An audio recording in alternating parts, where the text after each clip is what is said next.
Саламатсыздарбы, урматтуу теле көрүүчүлөр. Бүгүн биз адаттагыдай эле Илим жана турмуш теле берүүбүздүн кезектеги саны сиздердин назарыңыздарда. Бүгүн биз Кыргыз элинин тарыхы менен шайкеш келген, айрыкча жаңы тарыхы менен акыркы 100 жыл ичиндеги тарыхтын белгилүү бир азаматтары бар, ошолордун бири болгон Ишеналы Арабаев агайыбыз жөнүндө сөз кылмакпыз. Бул кишинин өмүр баяны, баскан турганы, жасаган иштери, осуяттары бир топ эле биздин Кыргызстандын окумуштуулары аркылуу жазылып, айтылып келе жатат.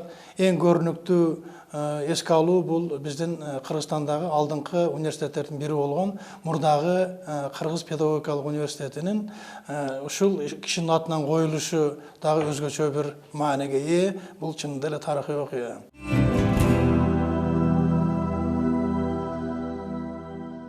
Анда эмесе, урматтуу теле көрүүчүлөр, бүгүн Илим жана турмуш теле берүүсүнүн катышуучулары менен сиздерди тааныштырып кетейин. Биринчи, менин оң жагымда отурган ошол Ишеналы Арабаев атындагы Кыргыз мамлекеттик университетинин ректору, тарых илимдеринин доктору, профессор Абдрахманов Төлөбек Абылович. Саламатсызбы, Төлөбек Абылович? Андан кийин биз баарыбыз урматтаган аксакал агайыбыз, тарых илимдеринин доктору, профессор Эгемберди Манаев агайыбыз катышып отурат. Менин сол жагымда абдан кызыктуу тарыхы бар, биографиясы бар, өмүр баяны бар эжекебиз Майрамкан Арабаева. Бул эжебиз ошол биз бүгүн сөз кылган Ишеналы Арабаев атабыздын түздөн түз тукумдарынан болот, небереси болот.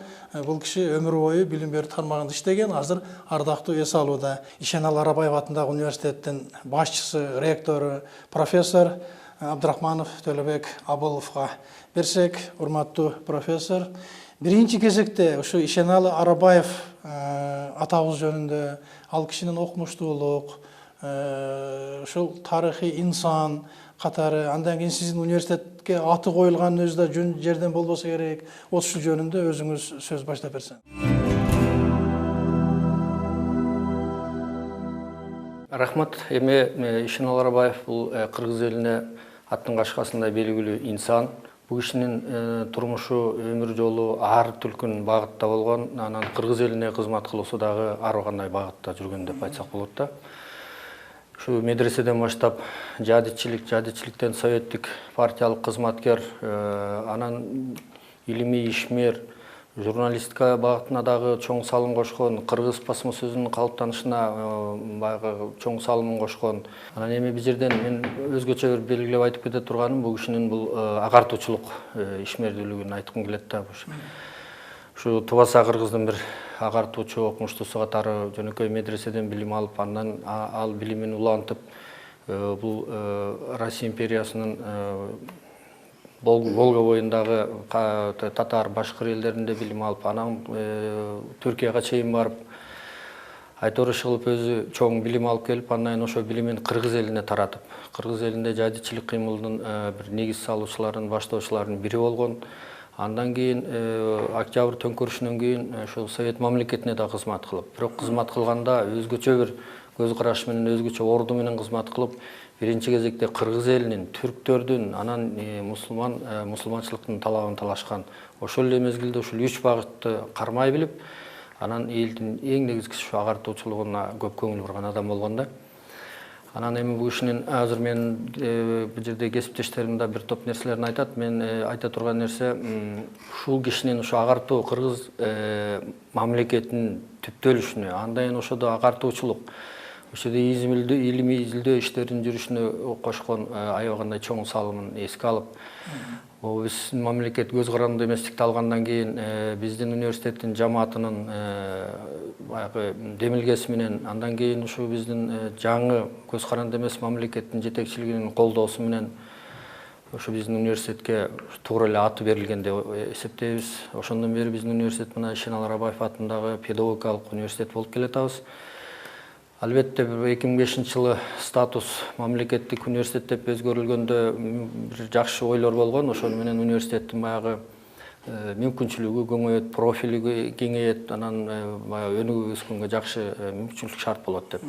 Чындыгында ошондой эле болду. Университет өнүктү, өстү андан бери. Бирок белгилеп коюш керек, канчалык өсүп өнүксө дагы биз бул университеттин педагогикалык багытын, педагогикалык нугун эч качан жоготкон жокпуз. Тескерисинче абдан байытып, мына азыр ушул кезде Кыргызстандагы эң негизги баягы башкы педагогикалык жогорку окуу жайы болуп эсептелинет.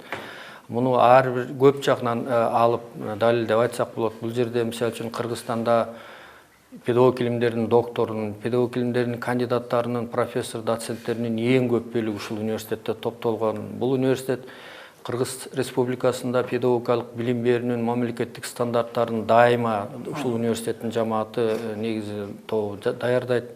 Башка айтканда, Кыргыз Республикасында бул педагогикалык билим берүү жаатындагы багытты өңүттөрдү аныктай турган жагдайы бар. Бул киши эми биринчилерден болуп агартуучулук иш менен шугулданган экен да, алифбени жазган экен. Айтыңызчы, ушул сиздин университет жөнүндө сөз болгондо эле мен өзүм педагогикалык институттун бүтүрүүчүсүмүн да. Биринчи кезекте мени эмне кызыктырат? Ошол педагогика илиминин өзү, андан кийин ошол окутуунун методикасы деген бир укмуш сонун кафедралар болчу эле. Ошолар сакталып калдыбы университетиңизде? Ооба, азыр эми алар сакталды, бирок алар баягы заманбап деп коелучу, заманбап талапка ылайыктуу аты башкача болуп калган. Маселен, мурда айталы биз эми тарыхчы болгондон кийин тарыхты окутуунун методикасы кафедрасы бар эле. Азыр тарыхты окутуунун технологиясы кафедрасы болуп калган. Методика деген эле технология алмашып кеткен да. А болбосо физика боюнча, химия боюнча, чет тилдер, биология боюнча, математика боюнча, тарых, орус тили, кыргыз тили боюнча кафедралар сакталган. Кыргызстандагы белгилүү окумуштуу тарых илимдеринин доктору, профессор Эгемберди Манаев агай. Анда агай сөз сизде. Башкача айтканда 19 китептин автору катарында.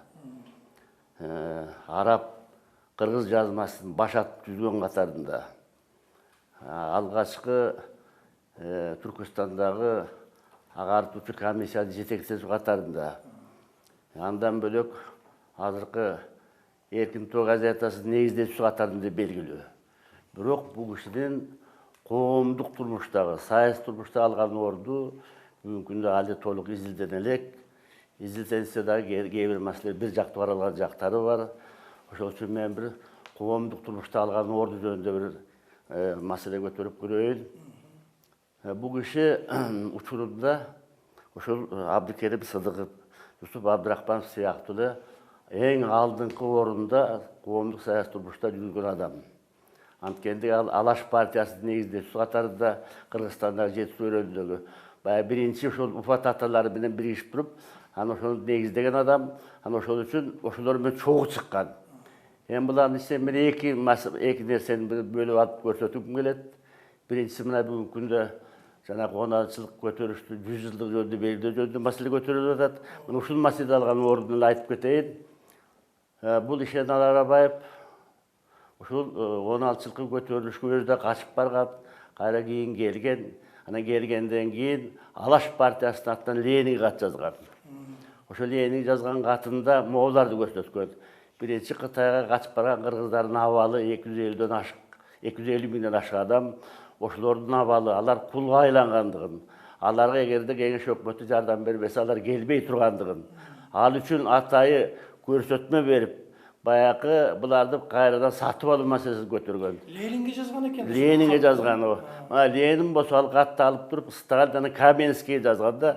Аны Каменскийдин көрсөтмөсү менен Түркүстандагы Борбордук аткаруу комитет атай комиссия түзүлгөн. Ошол комиссиянын негизинде ошол Кытайга барып сүйлөшүү үчүн дагы мындай бир делегаттар түзүлгөн. Делегаттардын ичинен ошол качып барган кыргыздарды алып келиш үчүн 50 миллион ошол мезгилде алтын акча каралган. Бул чоң сумма болгон. Мына ошолорду көрсөтүп отурган бул жерде эки маселе турат да. Биринчиси жазган катышууда айткан. Ошол баягы бул жерден кеткен кыргыздарды кайра келткенде бул жердегилер ордуна алып албайбы деген маселе турган. Анткени убактылуу өкмөт ушул 10-жылдык көтөрүштүн эсебин качкан өлкөгө кеткен кыргыздардын эсебинен калына кетириш керек деген чечим турат.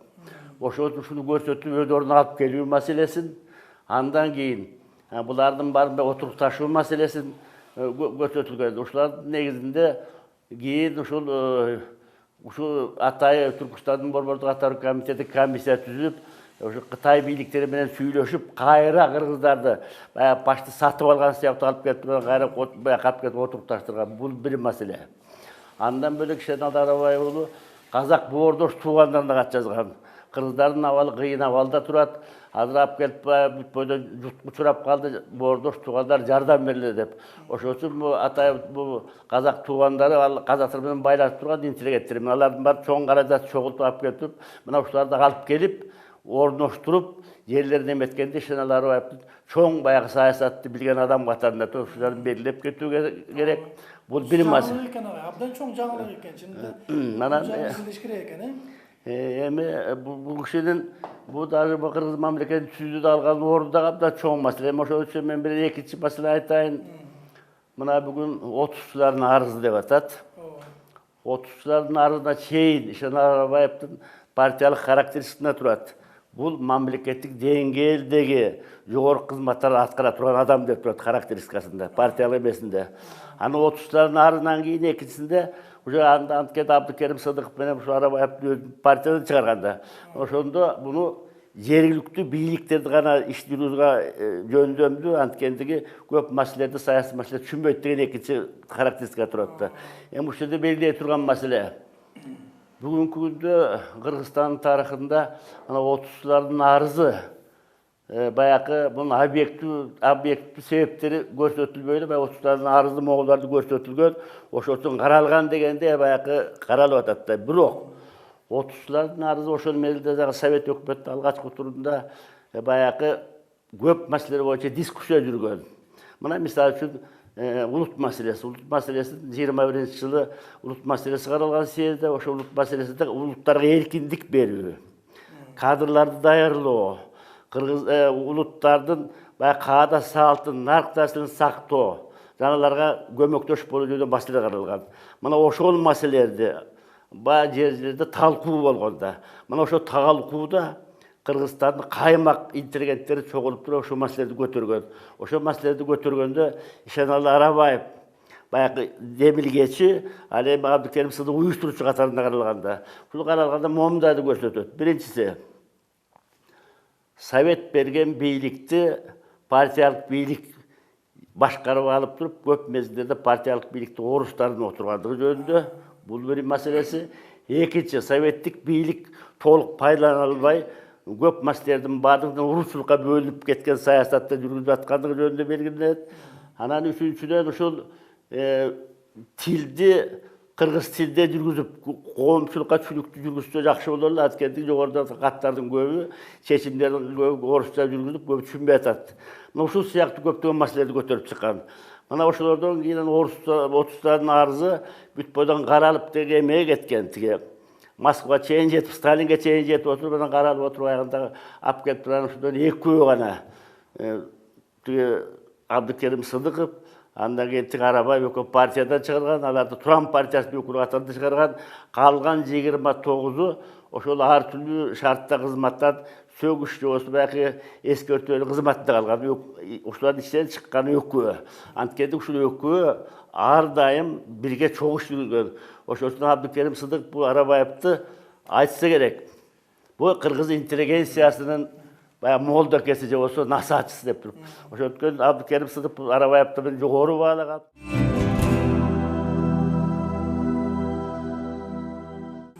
Ошол мынакей сиз анан соң Осмонкулов экөөңүздө жазган китеп турат да менин колумда. Мында силер жазгансыздар, ошол Шенал Арабаев кыргыз элин алгачкы агартуучу окумуштуусу жана саясий коомдук ишмери.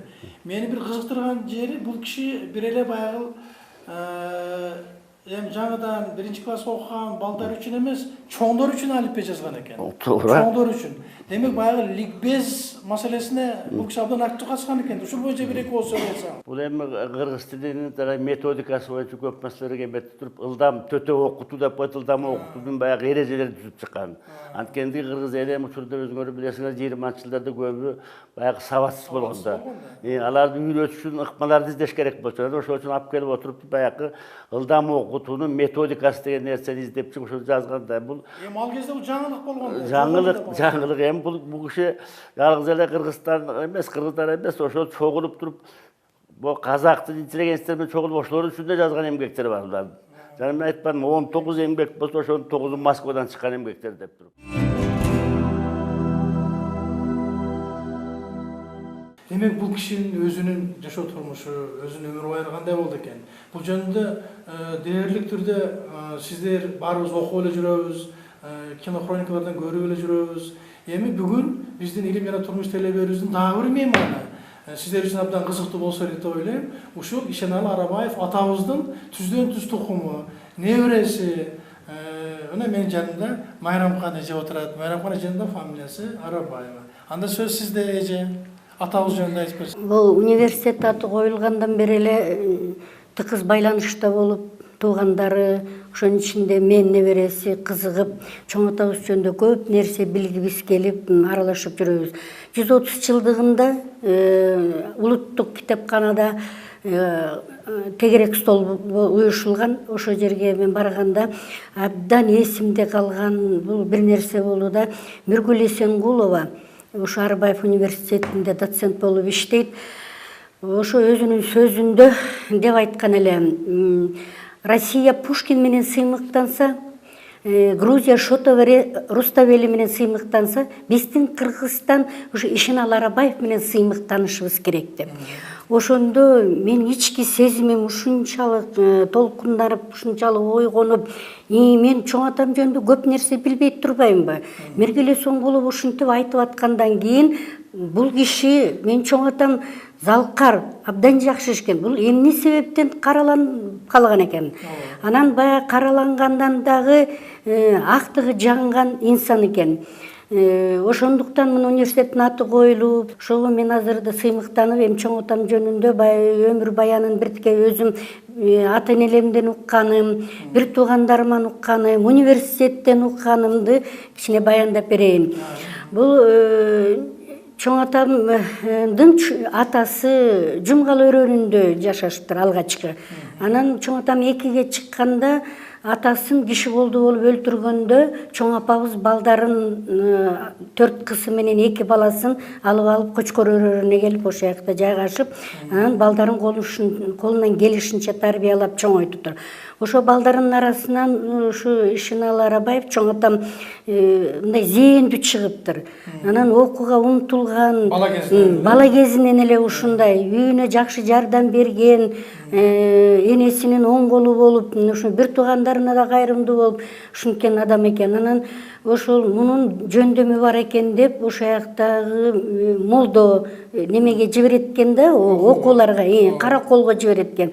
Анан аяктан мунун жөндөмү жакшы экен, муну дагы башка жака жибериш керек деп, менин угушума караганда чоң атам немелерге барып окуптур. Варшавага, Казань шаарына, Саратов, Оренбург дейт, Уфа.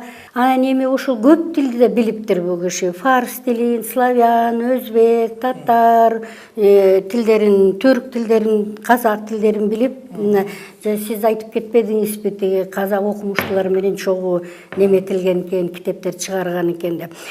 Анан Бөкөнбай көчөсүндө чоң атамдын өз колу менен салынган 3 комнат үйү бар эле. Мен ошону көрүп калдым. Мен ошону барып көрүп, студенттик кезимде көп бардым. Ошол чоң атам өзүнүн бир тууганынын баласына тыштап кеткен экен. Өзүнүн баласын эмес, бир тууганын баласына тыштап кеткен экен да. Анан ошол мен туугандарыман угушума караганда ушу 3 комнат үйдүн бир комнатасында өз үй бүлөсү менен жашап, бир комнатасына туугандардын балдары, жердешинин балдары, студенттер келип жатып окучу экен. Ошол 3 комнат үй эсимде калды да. Эми азыр сноска кеткен ал үй. Эми мен бул чоң атамдын кылган иштерин бул 4 күлгө барып, 4 күл айылына ош жерден мектеп ачыптыр. Элден мурун мен билишмарым жана Илебай дегенден 6 комнат тамы бар экен. Ошол жерден мектеп ачып, балдарды окутуп, өзүнүн окуучуларын айыл-айылдарга жиберип, силер неме чогултуп келишиңер керек деп, жана устное народное творчество деп коет го, макал, лакаптарды деп ошого озеке жиберди экен. Анан кийин 22 жылы, 26 жылдары Москвага съездге делегат болгон экен. Ошол мен аны немесинен окугам. библиографический немесинде жазылуу 125 жылдыгына чыккан. Анан мен ошо атамдагы деп айтчы, сен деген чоң атаңдай жакшы киши болуш үчүн эмне кылбашың керек? Жакшы окушуң керек, ууру кылбашың керек, элиңди жериңди сен да сүйүшүң керек, чынчыл болушуң керек деп бизди тарбиялады эле. Анан мен өзүмө мындай кылып жыйынтык чыгарып койдум. Элдердин айтканы, окумуштууларга айтканы ошентип бул киши мындай орусча айтканда просветитель болуп экен, методист болуптур, языковед, интеллигентный адам болгон экен да, мугалим, сказочник. Анан билим комиссиянын башчысы болуптур, редактор болуптур, переводчик, ученый, просветитель, демократ, общественный деятель, политик, издатель Эркинтон айтып кеттиңер, атын койду деп, лидер оппозиции официального курса развития Кыргызстана деп мен өзүмө жазып алдым эле ушундай жыйынтыкка келип. Зам председатель Союза кошчу 20-жылдар, 22-20 Ташкентте ошо возглавлять этиптир да, научный центрды. Член ревизионный комиссии болуптур. Анан дагы эң негизгиси ошо мен укканым, мына Орозбаковдун немесине манасты айттырып, ошону жаздырып алганга, ошо мен чоң атам демилгечи болуп, ошону жаздырып калыптыр. Ошонусундан да билем да. Анан эми мен ушунчалык чоң тамгада жасылган адамдын небереси болгонуна, ошонун урпактары болгонуна ар дайым сыймыктанып неметип жүрөм. Анан эми ушундан пайдаланып изилдөөчүлөргө, тарыхчыларга ушунчалык чоң ыраазычылыгымды билдирип таазим кылат элем. Эми мына үй бүлөңүздөрдө үчүн бир реликвия болуп калган бир кагазды көрсөттүңүз эле мага. Ошол жөнүндө айтып берсеңиз. Ошондо репрессия болгондо канча жашта репрессия болгон экен бул киши? Эми себебин баарын окудук, билдик. Анан кийин аны актаган да бул киши, туура? Ошол жөнүндө биздин телекөрүүчүлөргө 56-жылы акталыптыр.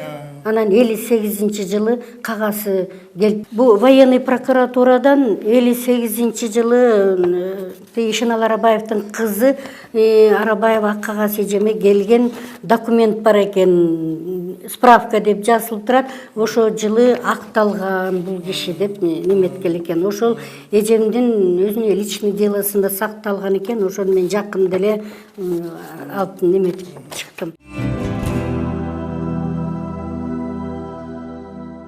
Урматтуу телекөрүүчүлөр, мынакей биз эртеден бери атактуу окумуштуу, илимпоз, агартуучу жана мамлекеттик ишмер Ишенал Арабаев жөнүндө азын-олук сөз кылдык.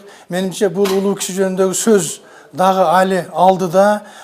Мынакей бардыгы айтышты. Чынында эле бул киши жөнүндө, бул кишинин таасири жөнүндө менимче жогорку деңгээлде, мамлекеттик деңгээлде өкмөттүн өзүнүн каржысы менен даректүү, документалдуу фильм тартылыш керек экен, жана башка иш-чаралар иш жүзүнө ашырылыш керек экен. Ушуну менен урматтуу телекөрүүчүлөр, Илим жана турмуш телеберүүбүздүн кезектеги санын сиздерге тартууладык. Эфирден жолукканча саламатта болуңуздар.